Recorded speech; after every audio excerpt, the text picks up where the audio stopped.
Hello everyone, कैसे हैं आप लोग। Welcome to English point and this is Kaushal Kishore Sharma. आज की क्लास में हम लोग पढ़ेंगे वर्ब पैटर्न नंबर 3। इसमें जानेंगे कि सब्जेक्ट, उसके बाद बी वर्ब और उसके बाद जो प्रपोजिशनल ग्रुप है, प्रपोजिशन का जो ग्रुप है उसका प्रयोग हम कैसे करते हैं, और ये प्रपोजिशन का जो ग्रुप है ये इक्विवेलेंट कैसे होगा एडजेक्टिव के या पजेसिव प्रोनाउन से समकक्ष। ठीक है ना।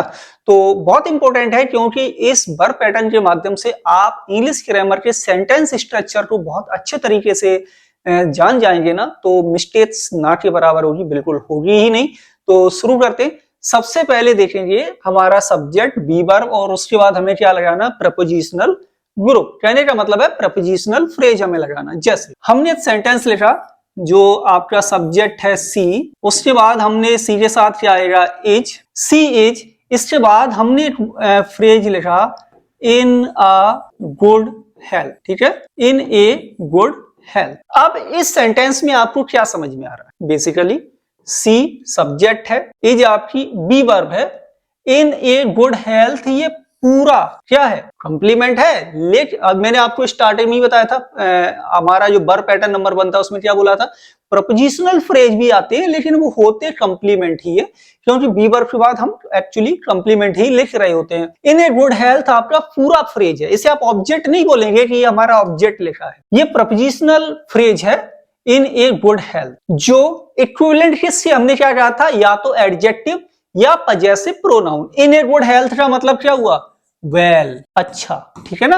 यानी C is well, that means C is in a good health. Propositional phrase किसका सेंस दे रहा है, हमारा एडजेक्टिव का, ध्यान रखना। ठीक है, जैसे हमने कहा एक सेंटेंस और कि योर मेमोरी, योर मेमोरी। अब योर मेमोरी क्या हुआ, सब्जेक्ट हो गया, इसके बाद हमने लगाया बी वर्ब इज।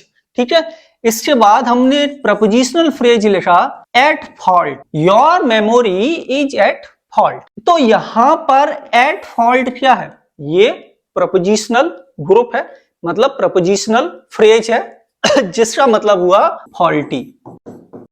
अब फॉल्टी क्या है, फॉल्टी है एडजेक्टिव, तो ये किसका सेंस दे रहा है, एडजेक्टिव का। एट फॉल्ट प्रपोजिशनल फ्रेज, जो सेंस यानी इक्विवेलेंट है एडजेक्टिव के। क्लियर है। जैसे एक और देखें, वी वर, वी सब्जेक्ट, वर आपका बी वर्ब हो गया, और इसके बाद लिखा मैंने आउट ऑफ ब्रीथ।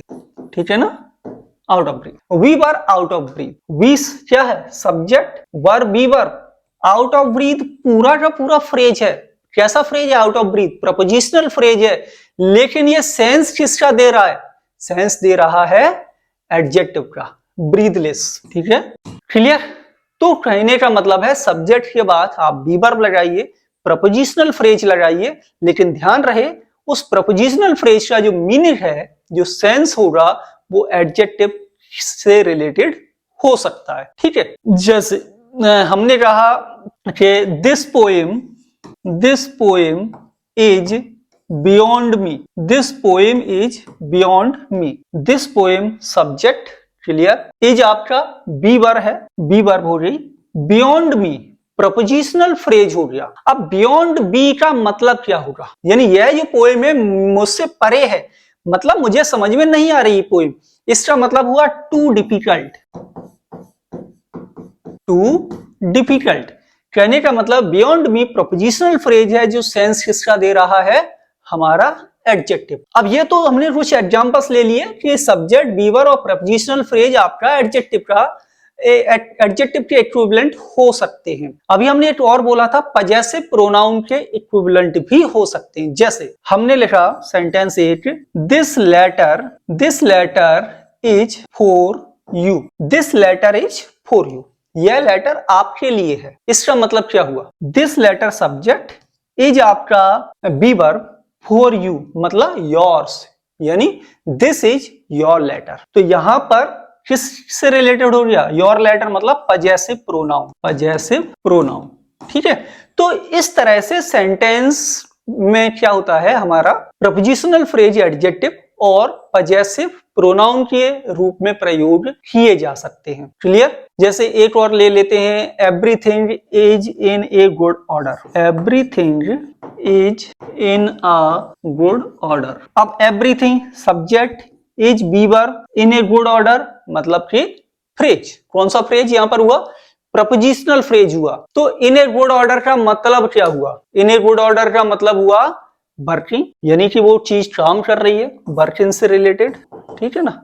तो इस तरह से हम यहाँ पर हमने ये क्या देखा कि subject plus be verb plus prepositional phrase को बना करके क्या वहां पर सेंस निकलेगा सेंटेंस में उन फ्रेजेस से, और किस तरीके से आप कर सकते हैं। और जो भी हम प्रपोजिशनल फ्रेज लिख रहे हैं ये सारे के सारे आपके कंप्लीमेंट हैं, इसको भी ध्यान रखना है।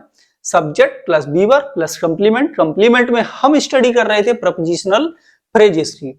इसके आगे हम नेक्स्ट वर्ब पैटर्न में और भी कई सारे पैटर्न को समझेंगे कि कितने तरीके से हम सेंटेंस के स्ट्रक्चर को लिख सकते हैं। तो आज की क्लास आपको कैसी लगी कमेंट के माध्यम से बताएं, पसंद आए तो दोस्तों के साथ शेयर करें और ज्यादा से ज्यादा लाइक जरूर करना। और अभी तक इंग्लिश पॉइंट के यूट्यूब चैनल को सब्सक्राइब नहीं किया तो जल्दी से कर लो। मिलेंगे आप लोगों से अगली क्लास में। Thank you for watching.